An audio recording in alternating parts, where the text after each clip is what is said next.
अस्सलाम वालेकुम, सफ़ी न्यूज़ में खुश आमदीद। नाज़रीन, आज की इस वीडियो में हम आपको बताएंगे कि सऊदी अरबिया में जितने भी गैर मुल्की बग़ैर तसरीह यानी बग़ैर इजाज़तनामे के हज अदा करने जाते हैं और जब पुलिस उसे पकड़ लेती है फिर उसकी फिंगरप्रिंट्स होती है और उसके बाद जो है ना सऊदी अरबिया के ऊपर वो बंद हो जाता है। तो क्या आप जानते हैं कि कितने सालों के लिए वो पाबंदी उसके ऊपर लग जाती है कि इतने साल तक ये सऊदी अरब नहीं आ सकता। बहुत से गैर मुल्की पहले से जानते भी है, लेकिन अब नया साल भी शुरू हो चुका है तो इसीलिए ये बात दोबारा से आप लोगों के साथ शेयर कर रहा हूँ। और ख़ास तौर की जवाज़ात से जवाब आया हुआ है। जवाज़ात ने खुद ही कहा है, ऑफिशियल उन्होंने की वेबसाइट का स्क्रीनशॉट आप लोगों से शेयर करूंगा कि उन्होंने क्या बताया है कि कितने साल के लिए पाबंदी होगी। बिना ज़्यादा बातें किए हुए डायरेक्ट आप लोगों के साथ मैं ये खबर शेयर कर देता हूँ, लेकिन पहले आप लोगों को बता दूँ कि हो सके तो इस वीडियो को अपने और गैर मुल्की भाइयों के साथ ज़रूर शेयर करें।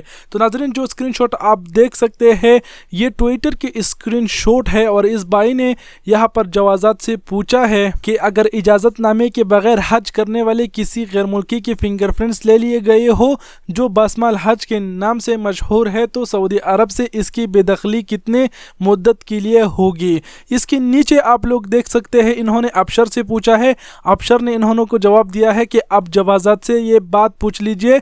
तो जैसे ही अबशर वालों ने ऐड किया उसके नीचे ऑटोमेटिकली जवाज़ात वालों ने इसकी रिप्लाई देते हुए कहा कि जो लोग इजाज़तनामे के बगैर हज करते हैं या पाबंदी के बावजूद हज या उम्रा के लिए पहुंच जाते हैं और इनके फिंगरप्रिंट्स ले लिए जाते हैं तो ऐसी सूरत में मुमलिकत से इनकी बेदखली 10 बरस के लिए होती है। जी हाँ नाजरीन, यहाँ पर नीचे आप अरबी में अगर खुद पढ़ना जानते हैं तो आपको खुद भी पता होगा कि अशर सनवात सादना तवस्लक इन्होंने लास्ट में लिखा हुआ है। तो अगर आपका हज पर फिंगरप्रिंट हुआ है या फिर उम्रा पर तो आप फिर जो है ना 10 साल के लिए सऊदी अरब नहीं आ सकते। अब यहाँ पर एक और सवाल उठता है कि ये जो तारीख़ है कौन सी तारीख़ से इसकी बेदखली की शुरुआत होगी। तो यहाँ पर महकमा पासपोर्ट ने मज़ीद बताया है कि बेदखली की मुद्दत की शुरुआत सऊदी अरब से सफ़र की तारीख से ही होगी। जी तो नाजरीन, ये था हज फिंगर के हवाले से नए अपडेट्स जो आप लोगों के साथ शेयर किया गया। उम्मीद करता हूँ आप लोग समझ गए होंगे। वीडियो बहुत ही बड़ी होने वाली है, मैं माजरत चाहता हूँ। आप सबकी कीमती वक़्त का बहुत बहुत शुक्रिया।